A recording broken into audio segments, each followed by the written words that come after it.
आज हम Niccolo Machiavelli का कंसेप्ट डिस्कस करने वाले हैं। पर्टिकुलरली अगर हम 3.1 सब यूनिट की बात करें, जो कि major 1 political science third sem का वेस्टर्न पॉलिटिकल थॉट जो है उसका थर्ड यूनिट का फर्स्ट सब टॉपिक की बात करूं तो वो है निकोलो मैकियावेली का इम्पैक्ट ऑफ रेनेसेंस।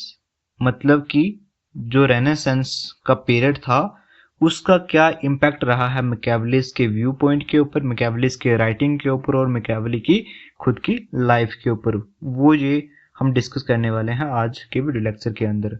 ये जो नोट्स हैं ये आपको एक बेहतरीन अंडरस्टैंडिंग के साथ साथ आपको एक एडिक्वेट कंटेंट जो है वो आपके पास अवेलेबल हो जाएगा, जिसको आप एग्ज़ाम के अंदर जो है वो लिख सकते हैं। तो आज का जो हमारा टॉपिक रहने वाला है वो इसी के ऊपर रहने वाला है कि निकोलो मैकियावेली के ऊपर रेनेसांस का क्या इम्पैक्ट रहा है। इसके अंदर पहले हम निकोलो मैकियावेली की एक ब्रॉड इंट्रोडक्शन लेंगे, जिसके अंदर हम उसका जो क्या क्या इन्फ्लुएंस रहे हैं, कैसी उसकी लाइफ रही है और कैसे वो पैदा हुए थे, ठीक है, कहाँ पे वो पैदा हुए थे, वो डिस्कस करने वाले हैं। एंड उनकी जो लाइफ थी उसको थोड़ा थोड़ा शॉर्ट में डिस्कस करेंगे और इटली की सिचुएशन जो होंगी उसको हम डिस्कस करेंगे, समझने की कोशिश करेंगे।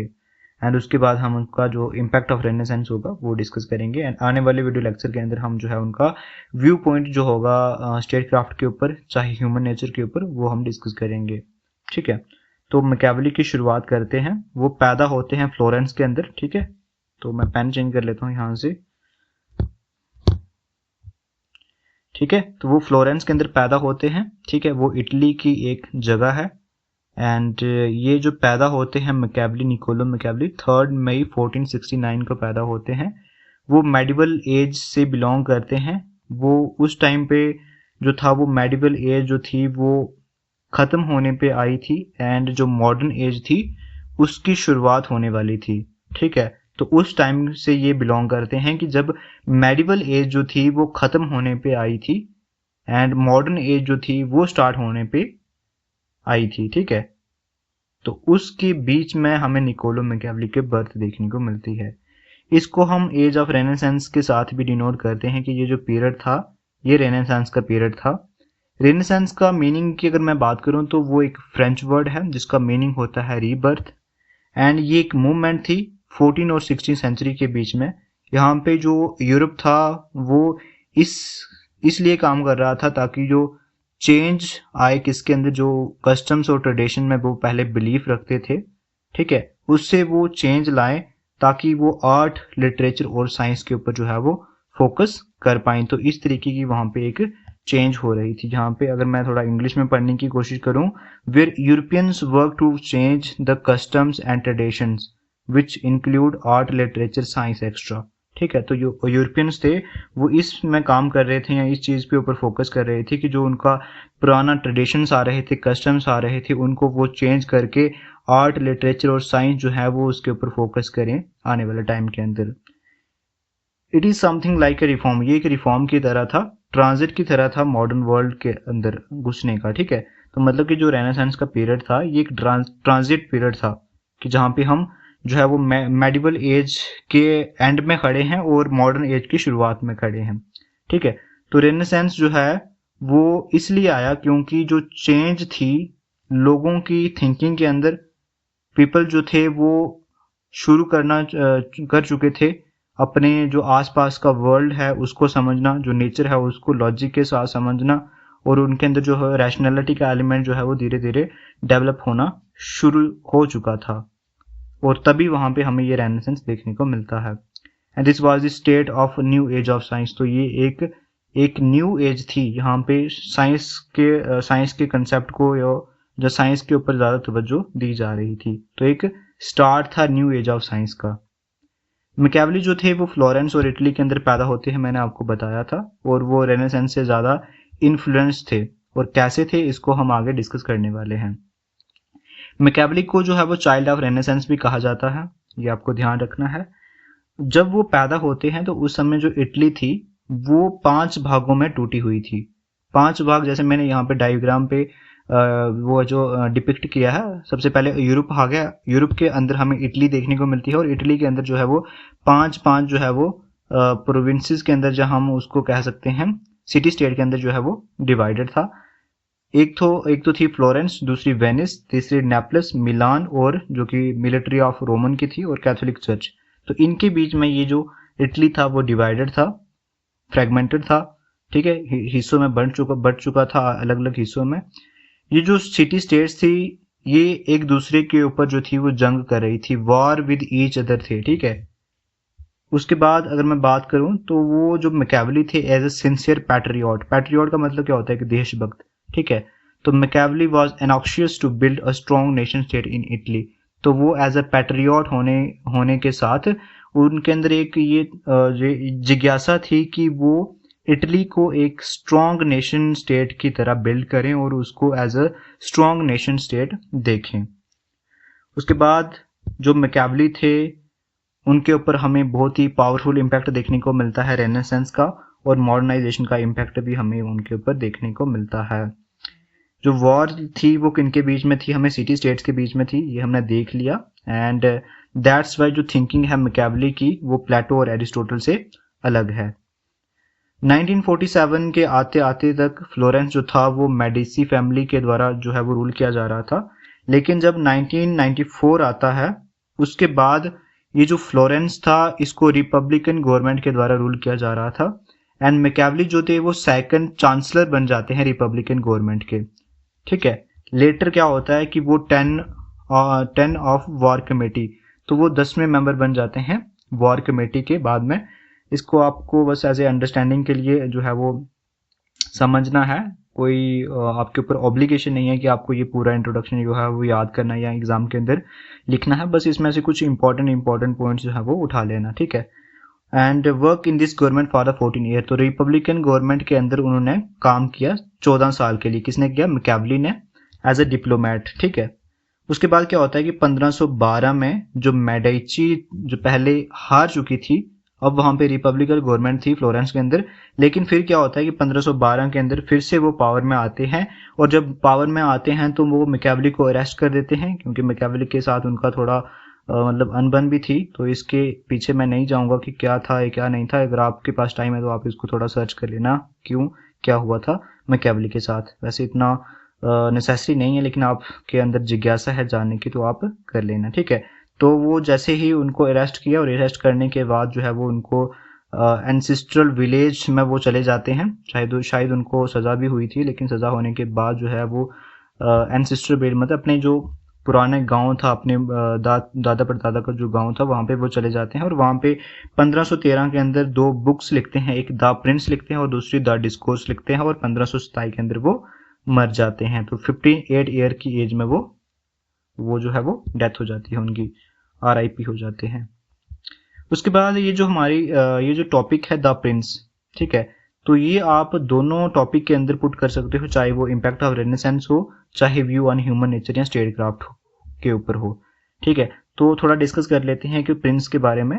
ये मोस्ट फेमस बुक है मैकियावेली की, ठीक है, द प्रिंस, जो कि एक बेस्ट बुक लिखी गई है आज तक स्टेट क्राफ्ट के ऊपर। तो स्टेट क्राफ्ट का मतलब क्या है कि जहाँ पे ये जो बुक है वो सजेस्ट कर रही है प्रिंस को, जो चीजें सजेस्ट की जा रही हैं प्रिंस को कि प्रिंस कैसा होना चाहिए, प्रिंस मतलब जो रूलर होगा स्टेट का वो कैसा होना चाहिए। तो वो एक आज तक सबसे बेस्ट बुक जो मानी जाती है स्टेट क्राफ्ट के ऊपर, कि मतलब जो सजेशंस प्रिंस को होनी चाहिए उसको हम स्टेट क्राफ्ट बोलते हैं। और उसके ऊपर जो बुक लिखी गई है आज तक सबसे बेहतरीन बुक द प्रिंस बुक है वो, ठीक है। स्टेट क्राफ्ट का मतलब होता है कि रन कैसे किया जाए स्टेट को, एंड पावर को कैसे मैनेज किया जाए, किस तरीके से पावर को एक्वायर किया जाए और उसको मेंटेन करके रखा जाए। तो ये सारी चीजें जो है वो स्टेट क्राफ्ट के अंदर हमें देखने को मिलती है। Prince contain set of instruction, जो प्रिंस थी किताब थी उसके अंदर हमें सेट ऑफ इंस्ट्रक्शंस देखने को मिलती है for any enterprising person who want to come to power and consolidate his power. तो उसके लिए ये जो प्रिंस है वहाँ पे हमें सेट ऑफ इंस्ट्रक्शन दी गई हैं इस बुक के अंदर, कि जो एक ऐसा पर्सन, एंटरप्राइजिंग पर्सन मतलब वो जो पर्सन जो इनोवेशन चाहता हो, जो बदलाव चाहता हो, अगर वो पावर में आना चाहता है तो उसके लिए ये जो प्रिंस का किताब है बहुत ही महत्वपूर्ण किताब है। इसके अंदर ये बताया गया है कि पावर को किस तरीके से कंट्रोल करना है, कंसोलिडेट करना है, इकट्ठा करना है और किस तरीके से जो है पावर को मैनेज करना है। तो मैकियावेली जो थे वो फ्यूडलिज्म के अगेंस्ट थे, जो कि फ्यूडलिज्म का मतलब क्या होता है कि जहाँ पे जो राजा है वो अपने फ्यूडल्स, अपने जो नोबल्स होते थे उनको जगह ज़मीन दे दिया करते थे, ताकि मान लीजिए ये जो पूरी कंट्री है, ठीक है, अब अकेला राजा जो है वो इसको रूल नहीं कर सकता, तो इसको जो है वो अलग अलग हिस्से के अंदर जो है वो बांट दिया जाता था।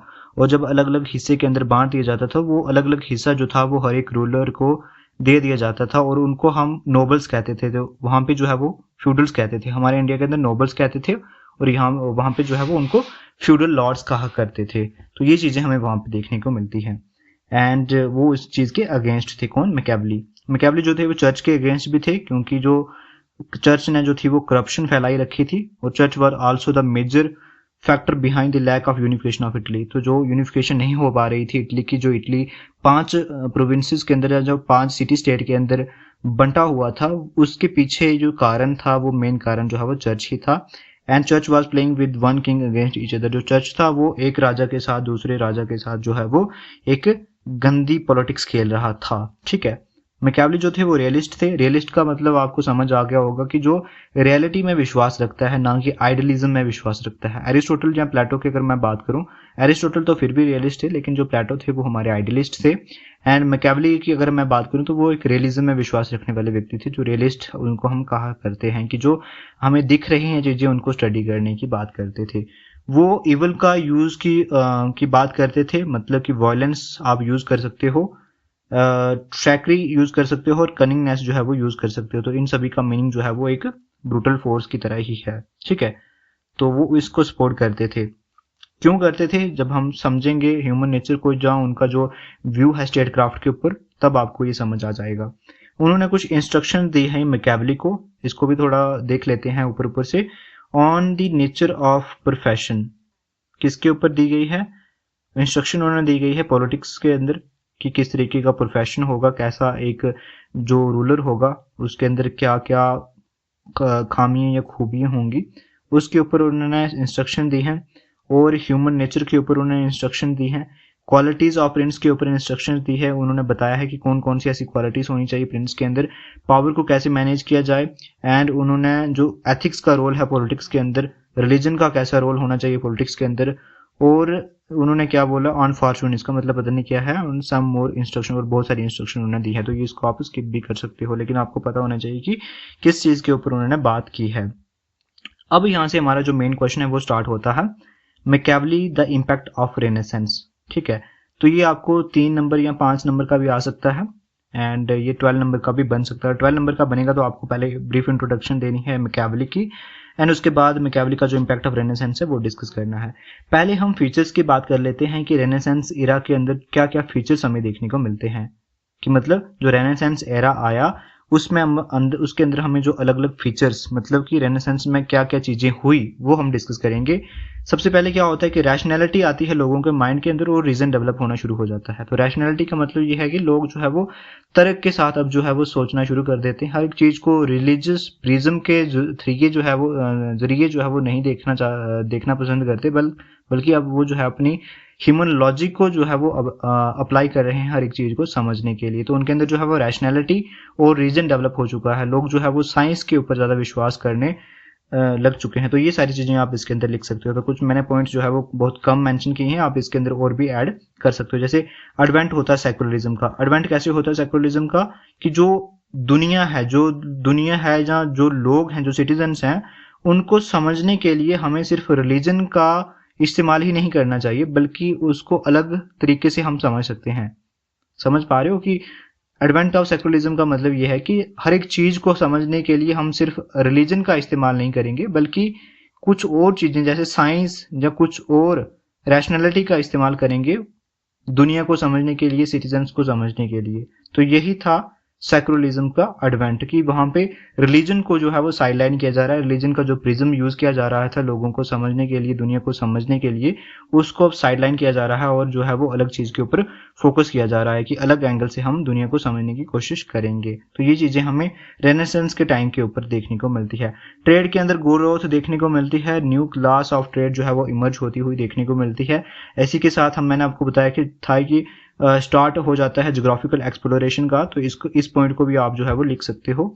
उसी के साथ साथ जो डिमाइस हो जाता है जो इंस्टीट्यूशन था फ्यूडलिज्म का, तो फ्यूडलिज्म मैंने आपको समझाया कि फ्यूडलिज्म का मतलब यही होता है कि जो बड़े बड़े लोग, जमींदार लोग जो थे, जो राजा लोग थे जो थे, अपने टेरिटरी का कुछ हिस्सा इनको दे दिया करते थे। और ये फ्यूडल लॉर्ड जो थे या फ्यूडलिज्म मतलब जिनको हम कहते हैं, जो नोबल्स लोग हुआ करते थे, ये क्या करते थे कि पीजेंट्स, जिनको यूरोप के अंदर सर्व के नाम से पुकारा जाता था, SERFS, तो उनको वहां पे वो लगाते थे और उनका एक्सप्लॉयटेशन करते थे। कौन लोग? ये फ्यूडल लॉर्ड्स।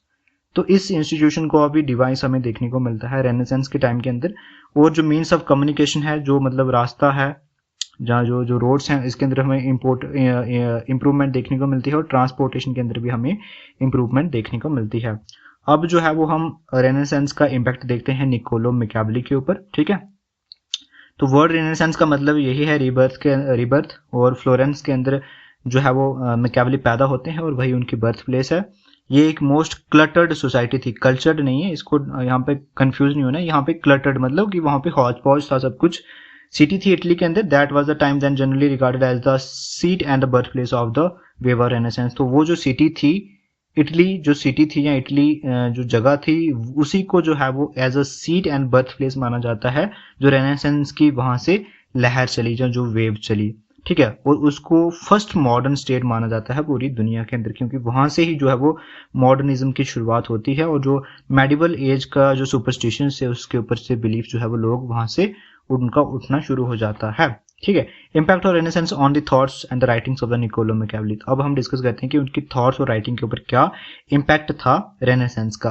पहले अगर मैं बात करूं तो his the wave of Renaissance impacted his views on the origin and the nature of the state, ठीक है। He regarded the state as the highest institution. तो जो रेनेसेंस का इम्पैक्ट था, उनकी जो राइटिंग्स थी या उनके जो व्यूज थे, वो इस तरीके से इम्पैक्ट करते हैं कि वो जो उनका व्यू था ना ओरिजिन और नेचर ऑफ स्टेट को लेके, वो चेंज हो जाता है। अब वो स्टेट को एज अ हाईएस्ट इंस्टीट्यूशन मानना शुरू कर देते हैं। इसको समझो कि जो स्टेट है वो सुप्रीम है, वो सॉवरन है और वो इंडिपेंडेंट है। वो इस चीज में बिलीव करना शुरू कर देते थे, क्योंकि जो सोसाइटी थी वहां पे जो मतलब मैंने आपको बताया कि इटली जो थी वो फ्रेगमेंटेड थी, 5 हिस्सों में बटी हुई थी।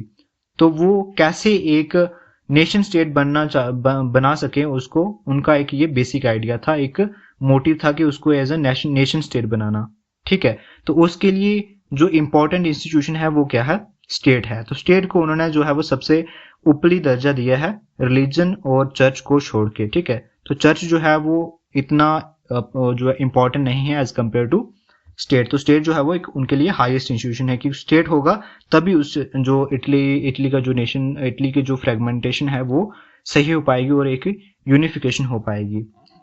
वो कंसेप्ट ऑफ नेशन स्टेट में बिलोंग जो है वो बिलीफ रखते थे, जो मैंने अभी आपको समझाया कि नेशन स्टेट के अंदर वो बिलीफ रखते थे कि किस तरीके से जो है वो नेशन स्टेट बनाया जाए। इटली को जो है वो एक कंसोलिडेट करके एक पूरा नेशन स्टेट बनाया जाए, ताकि जो लोग होंगे उनका भला हो सके और बाकी जो वर्ल्ड्स के कंट्रीज होंगी उनके साथ उनका एक अच्छा रिलेशन डेवलप हो सके, ठीक है।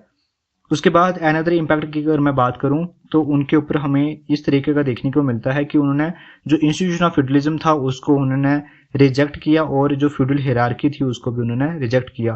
फ्यूडल हिरार्की की अगर मैं बात करूं तो जैसे सबसे पहले हो गया किंग, उसके बाद हमें फ्यूडल देखने को मिलते थे, उसके बाद हमें सर्फ्स देखने को मिलते थे जिनको हम पीजेंट्स बोलते थे। तो ये चीज ये जो कंसेप्ट था, ये जो हिरार्की थी, इसको उन्होंने रिजेक्ट किया, और जो इंस्टीट्यूशन ऑफ फ्यूडलिज्म का उसको भी उन्होंने रिजेक्ट किया।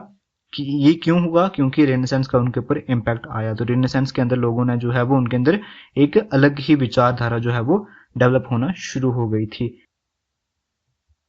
As a corollary to his views on nation state, he also strongly believed in the notion of nationalism. तो मैंने जैसे आपको बताया कि उनका जो व्यू था नेशन स्टेट को लेके व्यू क्यों था?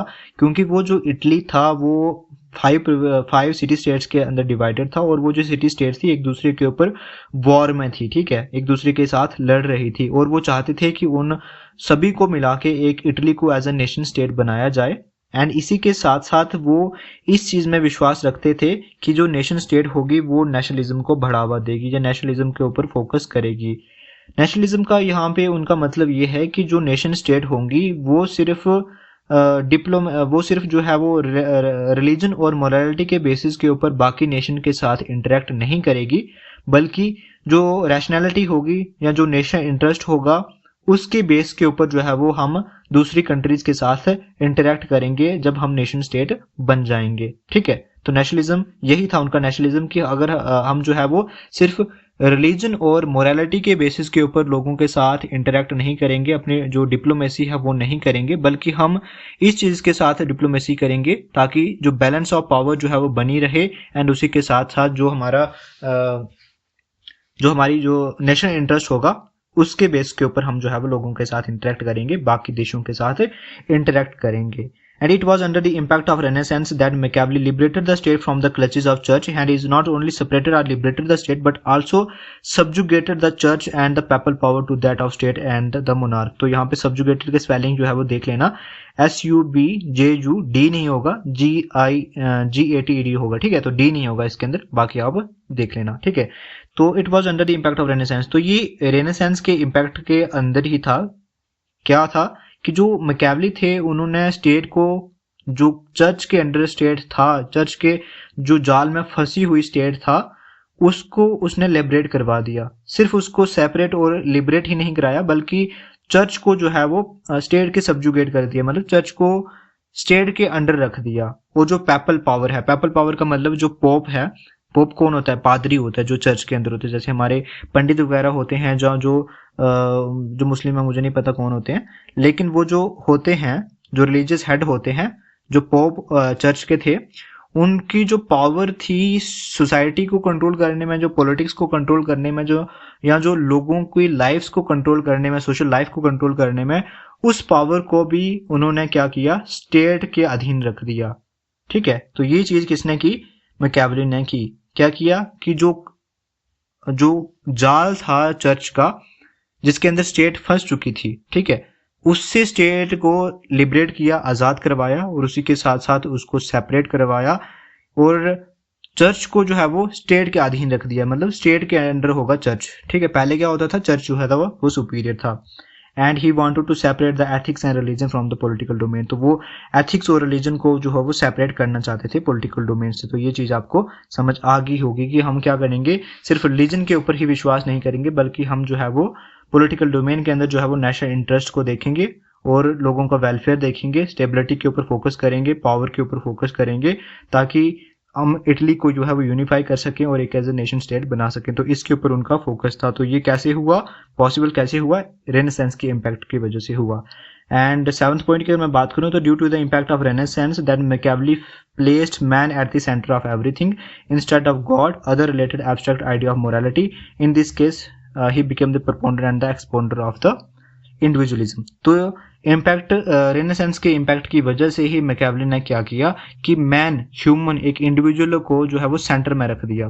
पहले क्या होता था कि गॉड के बारे में सोचा जाता था, सोसाइटी के बारे में सोचा जाता था, लेकिन जैसे ही रेनेसेंस आया और रेनेसेंस के चलते मैकियावेली ने जो है वो सेंटर जिसको माना वो मैन को माना। मतलब अब जो चीज़ें होंगी वो इंडिविजुअल को लेके ही सोची जाएंगी, इंडिविजुअल के राइट्स के बारे में जो है वो कंसर्न जताए जाएंगे, इंडिविजुअल की जो चीज़ें होंगी या उसकी जो नीड्स होंगी उसके ऊपर ज़्यादा फोकस किया जाएगा।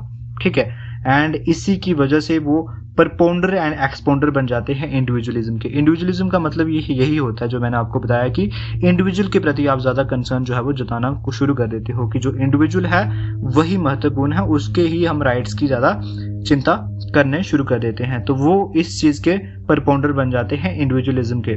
ठीक है, और इसी के साथ साथ वो क्लोजली रिलेटेड थे thought of equality, freedom and rights को लेके।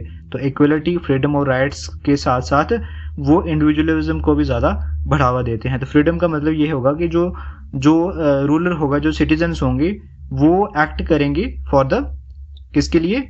जो स्टेट होगी उसके भले के लिए एक्ट करेंगे। एंड इक्वलिटी की बात करें तो इक्वलिटी आप समझते ही होंगे कि इक्वलिटी में क्या होगा कि सभी जो है वो इक्वल होंगे। ठीक है, और इस चीज़ को उन्होंने बढ़ावा दिया। और इसी के साथ साथ जो है वो राइट्स की बात की, जो इंडिविजुअल्स होंगे उनके राइट पे फोकस किया जाएगा, ना कि जो गॉड की कहेगा, जो रिलीजन कहेगा उस चीज़ को हम ज़्यादा फोकस नहीं करेंगे। तो ये उनका थॉट था, ये उनकी राइटिंग थी, और इसकी वजह से मतलब रेनेसांस की वजह से ये सारा डेवलप होता है।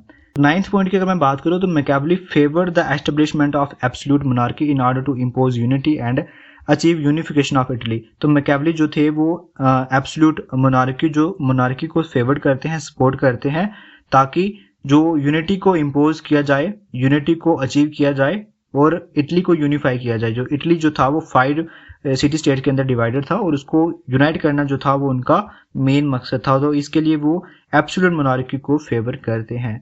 वो सॉवरेनिटी को सुप्रीम कंसीडर करते हैं in the aspects of internal and external. तो मतलब कि जो स्टेट होगी, जो नेशन स्टेट होगी, जहाँ जो हमारी गवर्नमेंट होगी जिसको हम स्टेट से ही डिनोट करते हैं, तो वो जो स्टेट होगी उसकी सॉवरेनिटी में वो बिलीफ रखते थे। सॉवरेनिटी मतलब कि उसकी जो क्षमता है, आज़ादी है इंटरनल और एक्सटर्नल डिसीजन लेने को लेके, ठीक है, उसको हम सॉवरेनिटी बोलते हैं। तो अगर आपको कंसेप्ट ये समझ नहीं आ रहा तो आप इस तरीके से समझ सकते हैं कि जो स्टेट है, जब हम उसकी सॉवरेनिटी की बात करते हैं, जैसे India is a sovereign country, तो मतलब कि इंडिया जो है वो इंटरनली भी फ्री है अपने डिसीजन को लेके और एक्सटर्नली भी फ्री है। मतलब कि देश के अंदर जो लॉ एंड ऑर्डर को मेंटेन करने के लिए जो डिसीजंस लिए जाएंगे उसके लिए हमें किसी और को पूछने की ज़रूरत नहीं है। तो मतलब हम इंटरनली सॉवरन हैं। एंड एक्सटर्नली की अगर मैं बात करूँ तो मतलब कि अगर हमें जो है वो दूसरी कंट्रीज़ के साथ रिलेशन डेवलप करने हैं तो उसके लिए हमें यूएस या बड़े बड़े कंट्रीज़ को पूछने की ज़रूरत नहीं है, ठीक है। तो ये होती है हमारी एक्सटर्नल सॉवरेनिटी। तो एक बहुत ही मतलब ब्रॉड कंसेप्ट है, लेकिन आपको शॉर्ट में मैंने समझा दिया था। एंड इसी के लिए वो ये कहते हैं कि जो स्टेट की सॉवरेनिटी में विश्वास रखते हैं उसको सुप्रीम मानते हैं इंटरनल और एक्सटर्नल अफेयर के अंदर, ठीक है। उसके बाद it was under the impact of the dawn Renaissance and rationality that Machiavelli rejected the long cherished notion of natural law. तो जो लॉन्ग चेरिश्ड नेचुरल लॉ, मतलब जो सदियों से चला आ रहा जो नेचुरल लॉ है, उसको वो रिजेक्ट करते हैं। और रिजेक्ट क्यों करते हैं? क्योंकि वहां पे रेनेसेंस आ गया है, रैशनैलिटी डेवलप हो गई है। नेचुरल लॉ का मतलब होता है कि ऐसे यूनिवर्सल लॉज जो कि सिटीजन्स के ऊपर और रूलर के ऊपर जो है वो अप्लाई होते हैं, ठीक है। मोरालिटी के जो लॉज हैं वो अप्लाई होते हैं सिटीजन्स के ऊपर भी और रूलर्स के ऊपर भी, लेकिन वो इसको रिजेक्ट कर देते हैं नेचुरल लॉ को। क्यों?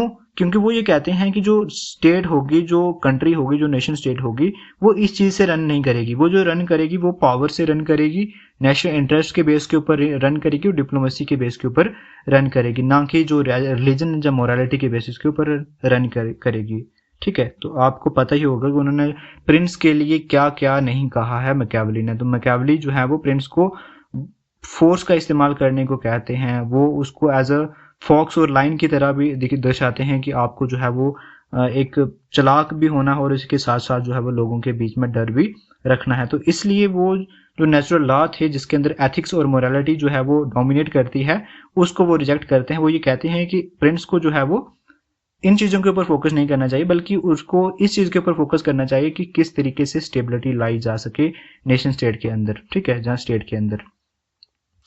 ही also refuse the notion of divine law. उसने जो डिवाइन लॉ था उसको भी रिफ्यूज कर दिया। डिवाइन लॉ का मतलब कि जो भगवान के द्वारा दिए गए जो मोरालिटी है, जहाँ जो चर्च के द्वारा बताए गए रास्ते हैं, उनको भी उन्होंने रिजेक्ट कर दिया और उन्होंने इसको रिप्लेस कर दिया विद द प्रैक्टिकलिटी, ठीक है, कंसेप्ट ऑफ सेक्युलरिज्म जिसको हम बोलते हैं। सेक्युलरिज्म का मतलब यही है कि जो रिलीजन से हट के जो चीज़ें हैं उनके ऊपर उन्होंने विश्वास रखना शुरू कर दिया, प्रैक्टिकल चीज़ों के ऊपर फोकस करना शुरू कर दिया, रियलिस्ट चीज़ों के ऊपर फोकस करना शुरू कर दिया।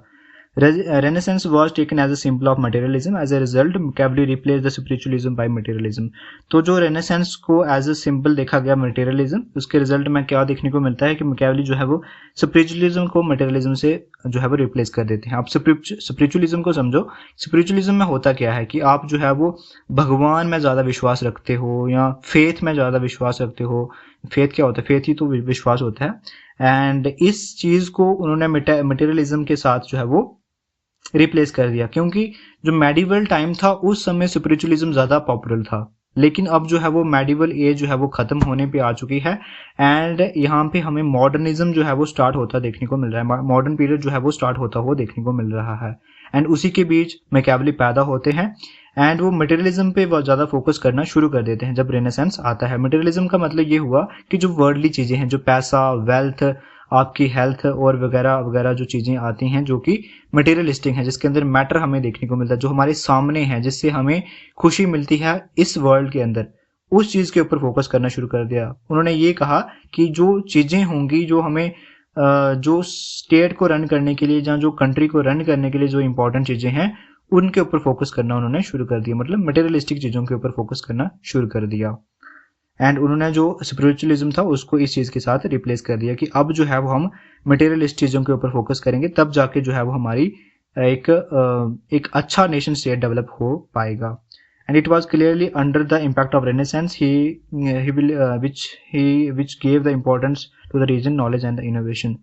तो रेनेसेंस की वजह से ही मैकियावेली ने जो है वो रीजन को ज़्यादा इंपॉर्टेंस दी, नॉलेज को ज़्यादा इंपॉर्टेंस दी और साथ ही साथ इनोवेशन को ज़्यादा इंपॉर्टेंस दी। तो इनोवेशन का मतलब कि न्यू आविष्कार करो, रैशनैलिटी के साथ सोचो, जोग्राफिकल एक्सप्लोरेशन करो, और जैसे पेपर प्रिंटिंग मशीन जो थी वो वहाँ पे डेवलप होती है, ठीक है। एंड उसी के साथ साथ जो रैशनैलिटी है, जो लॉजिक के साथ हर एक चीज़ को देखने की कोशिश करो, नॉलेज के ऊपर फोकस करो, जो सुपरस्टिशन है उसके ऊपर बिलीफ ना करो। तो ये सारी चीज़ें जो है वो इनके ऊपर उन्होंने जो है वो इम्पोर्टेंस देना शुरू कर दी, ठीक है। तो इसी के साथ हमारा जो इम्पैक्ट ऑफ रेनेसेंस है वो टॉपिक कंप्लीट होता है। ये जो अगला टॉपिक है Montesquieu the form of state and government, ये हमारा 3.3 या 3.4 होगा। इसको हम थर्ड वीडियो लेक्चर के अंदर देखेंगे, आने वाले वीडियो लेक्चर के अंदर जो हमारा आएगा उसके अंदर हम इसको डिस्कस करेंगे। एंड कल जो है वो हमारा दूसरा टॉपिक डिस्कस करने वाले हैं जो कि हमारा व्यू पॉइंट रहेगा ह्यूमन नेचर को लेके और स्टेट क्राफ्ट को लेके।